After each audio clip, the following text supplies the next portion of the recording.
আসসালামু আলাইকুম, কেমন আছেন সবাই? আশা করি সবাই ভালো আছেন। আলহামদুলিল্লাহ আমিও ভালো আছি। তো এতদিন আমি ভিডিওটাকে অনেক কিছু এডিট করতাম। এখন ন্যাচারাল ভয়েস দিয়ে বা ন্যাচারাল আশেপাশের শব্দ দিয়ে আমি ভিডিওটা ছাড়ছি। তা আশা করি সবারই ভালো লাগবে, কারণ আমি মনে করি যে ন্যাচারাল জিনিসটা কিন্তু সবারই ভালো লাগবে। আর কিছু এডিট করলে অনেক কিছু কেটে ছেটে দিতে হয়, সেটা আমার ভালো লাগে না। জানি না আমার বন্ধুরা এখনও থাকবে কি না, কারণ আগে তো আমি এডিট করে দিতাম ভিডিও। তো এই ফুলটা আমাকে আমার এক বান্ধবী দিয়েছে, সেটা আপনাদের সাথে শেয়ার করলাম। তো চিংড়ি মাছ এখানে বসিয়ে দিয়েছি, ভাজা হয়ে গেছে।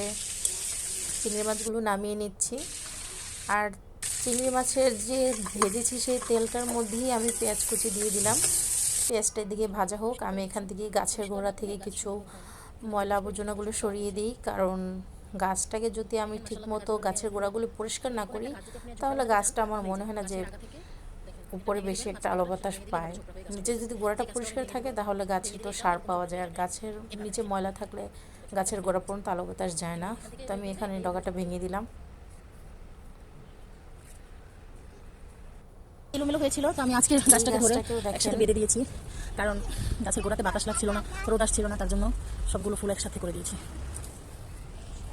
এই যে কচি কচি ডালগুলো এই সাইডে একসাথে না করে দিলে গাছে আলো বাতাস লাগে না একদম।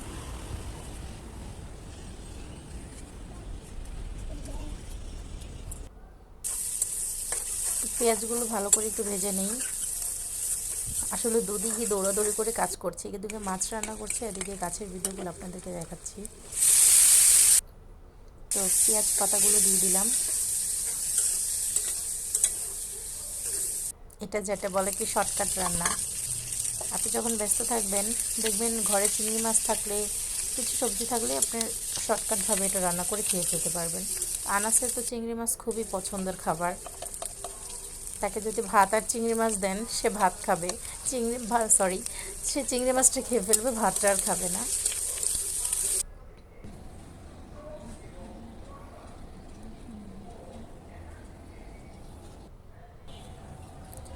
আরেকটা জিনিস কি জানেন, আমি যখন ভিডিও এডিট করতে বসি তখন আশেপাশের এত শব্দ আসে, আর এমনিতে শব্দ পাওয়া যায় না।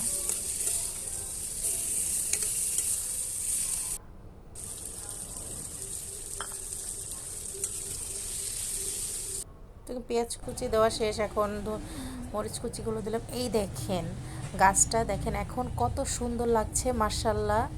আগের গাছটাও দেখেন আর এখন দেখেন, গাছের গোড়াটা পরিষ্কার করেছি পরে তার কত সুন্দর হয়েছে। আপনারাই কমেন্ট করে আমাকে জানাবেন, ঠিক আছে? দেখেন একটা ফুল চলে এসেছে কলি। তো এখানে চিংড়ি মাছ কিন্তু আমার ভুনা হয়ে গেছে। আনাস আবার ছাদটা একটু ঝাড়ু দিয়ে দিচ্ছে। কুয়াশার কারণে ফুলগুলো নষ্ট হয়ে গেছে আমার। আর এই দেখেন, এটা ছিল কালকে আমার জন্য সবথেকে ভয়ঙ্কর একটা, কি বলবো আমি, আমার হাতটা প্রচুর কাঁপছে। ভিডিওটা দেখলে আপনারা বুঝতে পারবেন। দেখেন কিভাবে তাকিয়ে আছে। আমি পেয়ারা পাড়তে গিয়ে এটাকে দেখে তো ভয় পেয়ে গেছি। আমাদের পেয়ারা গাছটা 12 মাস পেয়ারা থাকে এখানে। ছোট ছোট ফুল হচ্ছে, এগুলো একদিন বড় হবে। তো মাছটা ভুনা হয়ে গেছে, এখন আমি নামিয়ে নিচ্ছি। আর আনাসের জন্য ভাত রেডি করছি, আনাসকে এখন ভাত দিয়ে দিব। তো যদি আমার ভিডিওটি ভালো লাগে থাকে, প্লিজ চ্যানেলটি সাবস্ক্রাইব করে পাশে